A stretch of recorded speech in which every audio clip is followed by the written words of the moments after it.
بسم اللہ الرحمن الرحیم۔ السلام علیکم دوستو، دنیا بھر کی خبروں میں آج آپ سنیں گے، لیکن اس سے پہلے اگر ہو سکے تو لائک اور سبسکرائب کا بٹن ضرور دبا لیں۔ شکریہ۔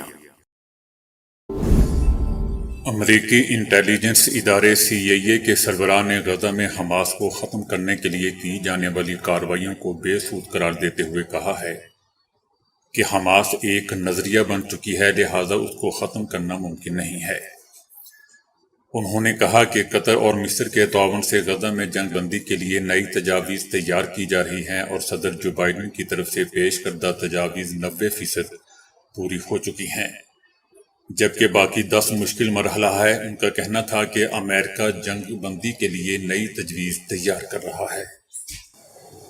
دوستو، یاد رہے کہ امریکی اور مغربی حکام اعتراف کر رہے ہیں کہ جنگ بندی میں واحد رکاوٹ نیتن یاہو ہے۔ اس کے باوجود CIA کے سربراہ نے جنگ بندی کی شرائط قبول کرنے کے لیے حماس پر مزید دباؤ ڈالنے پر زور دیا ہے۔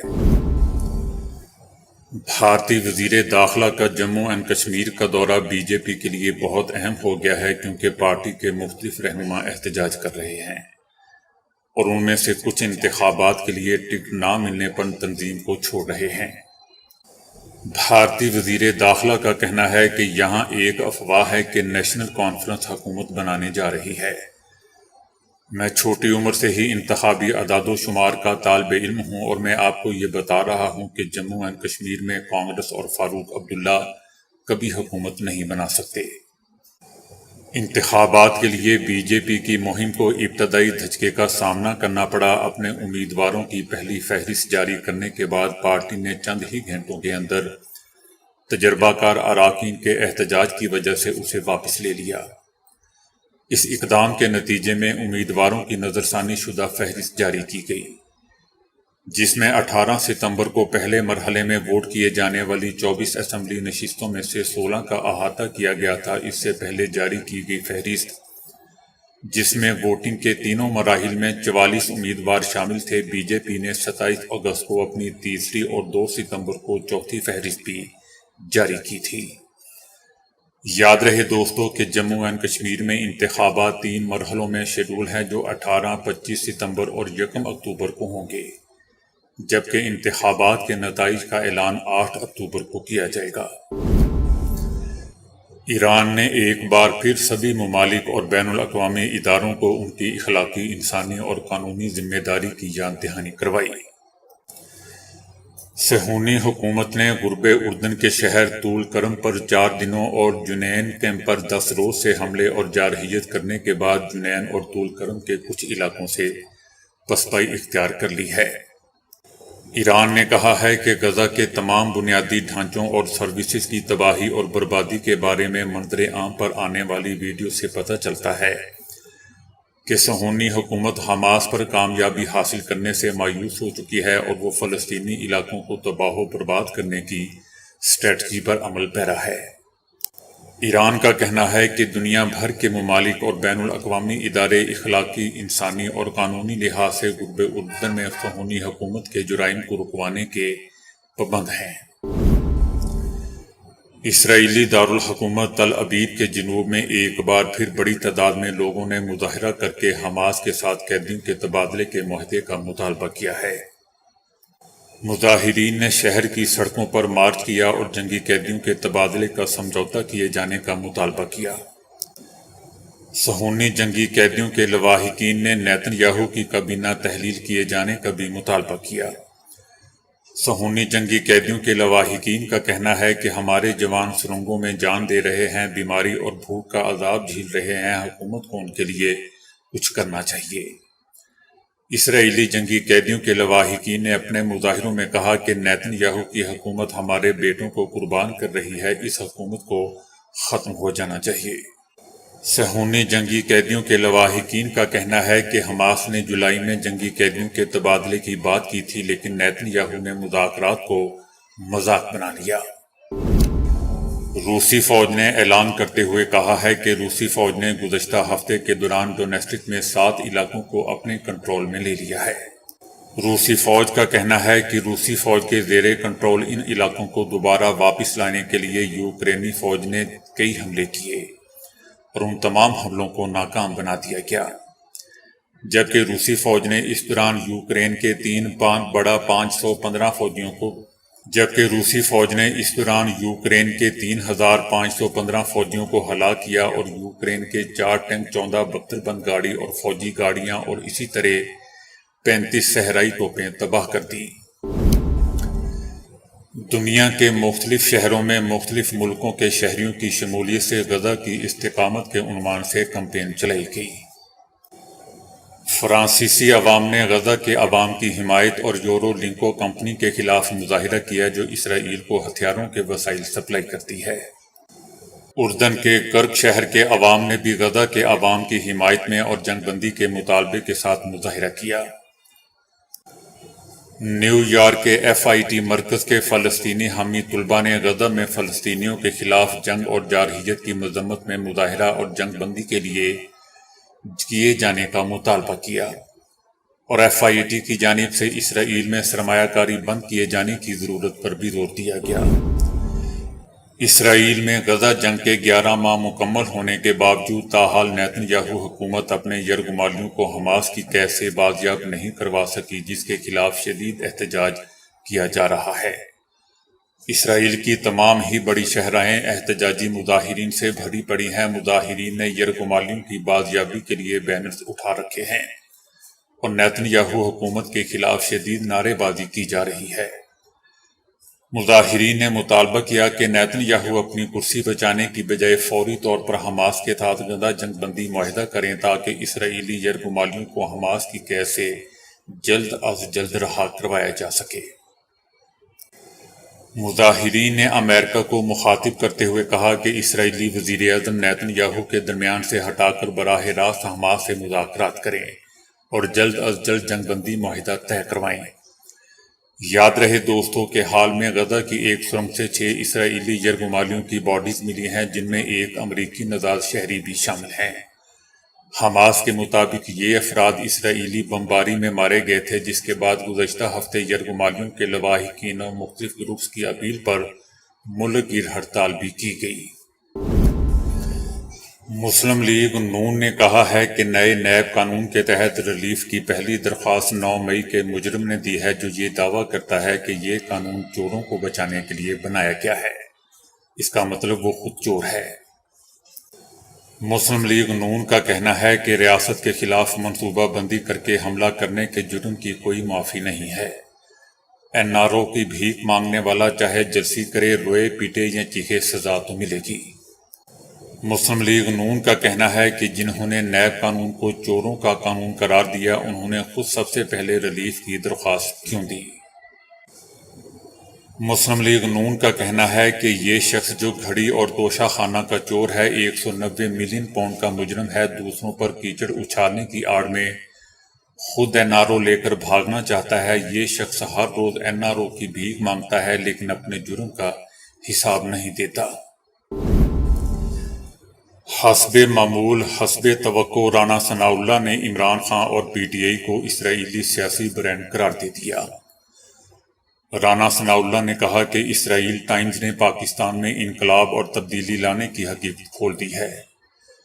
اس انکشاف کے بعد 9 مئی کی منصوبہ سازی اور حملوں کی وجوہات مزید واضح ہو چکی ہیں۔ ان کا کہنا تھا کہ فارن فنڈنگ اور سماجی خدمت ایک پلاننگ کا حصہ تھی، جس کا مقصد پاکستان کی اسلامی نظریاتی سوچ اور خارجہ پالیسی کو بدلنا تھا۔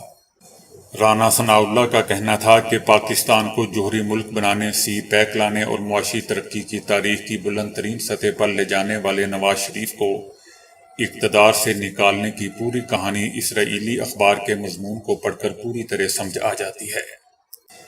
رانا ثناء اللہ کا کہنا تھا کہ اسرائیل نے عمران نیازی جیسے مہرے کے حق میں بیان کیوں دیا تھا، امریکی کانگریس سے قرارداد کیوں منظور ہوئی تھی، اس کے تانے بانے سب کھل کر سامنے آ رہے ہیں۔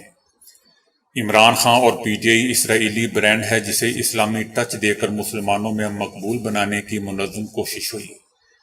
پاکستان سمیت ہر مسلمان کو فلسطینیوں کے قاتل اسرائیل کے سیاسی برانڈ کا بائیکاٹ کرنا چاہیے۔ اس ٹھوس حقائق کے بے نقاب ہونے کے بعد PTI کو جلسوں کی نہیں ڈوب مرنے کی ضرورت ہے۔ توبہ توبہ سے شہرت پانے والے بھارتی گلوکار کرن اوجلا کو لائیو کانسرٹ میں لوگوں نے منہ پر جوتا دے مارا۔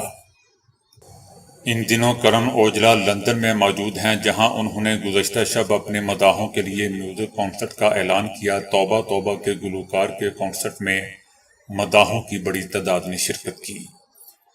اسی کانسرٹ میں کرن اوجلا کی پرفارمنس کے دوران سامعین میں سے ایک شخص نے اسٹیج پر جوتا مارا، جو سیدھا گلوکار کے منہ پر جا لگا۔ منہ پر جوتا پڑنے سے کرن اوجلا شدید غصے میں آ گئے۔ گلوکار نے گالی دیتے ہوئے کہا کہ میں اتنا برا نہیں گا رہا ہوں کہ تم نے مجھے جوتا دے مارا۔ اگر آپ میں سے کسی کو مجھ سے یا میری موسیقی سے کوئی مسئلہ ہے تو اسٹیج پر آ کر مجھ سے بات کرے۔ ایران کے صادق 20 سیاح کو قابل اعتراض پرچم لہرانے پر طلائی تمغے سے محروم کر دیا گیا۔ ایرانی ایتھلیٹ صادق 20 سیاح نے 47.64 میٹر کے نئے پیرا اولمپکس ریکارڈ کے ساتھ طلائی تمغہ جیتا۔ تاہم قابل اعتراض پرچم لہرانے پر انہیں میڈل سے محروم کر دیا گیا، جبکہ بھارت کے نودیپ سنگھ، جنہوں نے چاندی کا تمغہ جیتا تھا، انہیں طلائی میڈل سے نواز دیا گیا۔ PIA نے اندرون اور بیرون ممالک جانے اور آنے والے مسافروں کو میٹھی اور لذیذ چائے پلانے کے لیے 32,000 کلو گرام چینی خریدنے کا فیصلہ کیا ہے۔ چینی خریدنے کے لیے PIA انتظامیہ نے ٹینڈر بھی جاری کر دیا ہے، جس کے مطابق چینی 100% خالص اور ریفائنڈ ہونی چاہیے۔ دوستو، اس کا موسم تو نہیں، لیکن یہ آرٹیکل مجھے اچھا لگا اس لیے شیئر کر رہا ہوں۔ شہتوت ایک معروف اور عام پھل ہے، بچے بڑے سب اسے شوق سے کھاتے ہیں۔ پاک و ہند میں بآسانی اور کثرت سے کاشت کیا جاتا ہے۔ یہ اردو، سرائکی، پنجابی اور ہندی میں توت یا شہتوت کے نام سے جانا جاتا ہے۔ شہتوت لال، ہرے، سفید اور کالے رنگ کے بھی ہوتے ہیں۔ کالے رنگ کے شہتوت کی ایک قسم بے دانہ سب سے اعلیٰ تسلیم کی گئی ہے۔ اس کا رس ٹپکتا رہتا ہے۔ اس پھل کی آمد موسم گرما میں ہوتی ہے، جبکہ موسم سرما میں بھی اس کی افادیت کم نہیں ہوتی، بلکہ اس سلسلے میں لوگ اس کو خشک کرنے میں بڑھ چڑھ کر حصہ لیتے ہیں۔ اس کے علاوہ یہ چند مخصوص مقامات پر پورے سال ہی دستیاب ہوتا ہے۔ یہ پھل بے چینی، گھبراہٹ، چڑچڑاپن اور غصہ دور کرنے کے ساتھ ساتھ صاف خون پیدا کرتا ہے۔ اس کے کھانے سے جگر کی اصلاح ہوتی ہے اور ہضم زدہ غذائیت سے مالا مال ہوتا ہے۔ اس پھل میں نشاستہ دار شکر شامل ہے۔ اس کے کیمیائی اجزاء میں تانبا، آیوڈین، پوٹاشیم، کیلشیم، فولاد، فاسفورس اور روغنیات شامل ہیں۔ قدرت نے اس پھل کو وٹامن A، B اور D سے بھی کثیر مقدار سے نوازا ہے۔ یہ شدید کھانسی، خاص طور پر خشک کھانسی میں اور گلے کی دکھن میں بے حد مفید ہے۔ بتایا جاتا ہے کہ سر درد کے لیے 21 تازہ شہتوت لے کر چینی کی پلیٹ میں لے کر رات بھر کھلے آسمان کے نیچے رکھیں اور صبح نہار منہ کھانے سے پہلے ہی دن آرام آ جاتا ہے۔ زبان پر چھالوں کی صورت میں متاثرہ فرد کھانے سے بھی عاجز ہو جاتا ہے۔ ایسے میں اگر شہتوت کے درخت سے نرم نرم کونپلیں توڑ کر اچھی طرح چبائی جائیں تو منہ کے چھالے دور ہو جاتے ہیں۔ جو لوگ شہتوت شوق سے کھاتے ہیں ان کے گلے کبھی خراب نہیں ہوتے ہیں اور نہ انہیں ٹونسل کی تکلیف ہوتی ہے۔ نزلہ زکام اور دماغی تکلیف کے لیے مریض صبح سویرے سیاہ شہتوت نہار منہ کھائیں۔ چند دن کے استعمال سے دماغی خشکی اور نزلہ زکام سے نجات مل جائے گی۔ وہ لوگ جو مستقل طور پر تیزابیت کا شکار رہتے ہیں، ہر طرح کی دوائیں استعمال کرنے کے بعد وہ تیزابیت کے عذاب کا شکار ہیں، ان کے اس روگ کا بہترین علاج صرف اور صرف شہتوت ہے۔ فرانس کی سوربون یونیورسٹی نے صرف آواز کے اتار چڑھاؤ سے جھوٹ بولنے کا پتہ لگانے پر تحقیق کی ہے۔ غلط بیانی کرتے وقت اکثر لوگ دھیما بولتے ہیں، جملے کے درمیان میں ادا کردہ الفاظ پر زور کم دیتے ہیں اور یوں ان کی آواز بھی جھوٹ کی چغلی کرتی دکھائی دیتی ہے۔ اس ضمن میں فرانس کی سوربون یونیورسٹی کے ماہرین نے ایک دلچسپ تجربہ کیا ہے، جس میں صرف آواز کی شدت اور جھوٹ کے درمیان تعلق واضح کرنے کی کوشش کی گئی ہے۔ آواز کی پچ بولنے کی شرح اور شدت بھی بتا سکتی ہے کہ بولنے والا جھوٹ بول رہا ہے۔ ایسا یوں ہوتا ہے کہ دماغ زبان کا ساتھ نہیں دے پاتا اور آواز دھیمی ہوتی جاتی ہے اور یوں الفاظ پر زور بھی کم ہو جاتا ہے، کیونکہ بولنے والا جانتا ہے کہ وہ غلط بیانی کر رہا ہے۔ اس کیفیت کو پروسوڈی بھی کہا جاتا ہے۔ یہ کیفیت دماغ میں پروگرام ہوتی ہے اور اس سے الگ ہو کر کچھ کرنے کے لیے دماغ کو بہت تربیت کی ضرورت ہوتی ہے، اس لیے پکا جھوٹا بننا کوئی آسان کام نہیں ہوتا۔ جبکہ دوسری طرف ایماندار شخص لفظ کے آخر میں آواز کی خاص پچ کو بلند کرے گا اور وہ تیز رفتاری سے بات چیت کرے گا، اس کے برخلاف جھوٹ بولنے والا فرد آواز کو دھیما رکھے گا، الفاظ پر زور نہیں دے گا اور ان کی پچ بھی بہت دھیمی رہے گی۔ تو دوستو ابھی کے لیے اتنا ہی۔ ویڈیو کو لائک اور شیئر کرنے کا بہت بہت شکریہ۔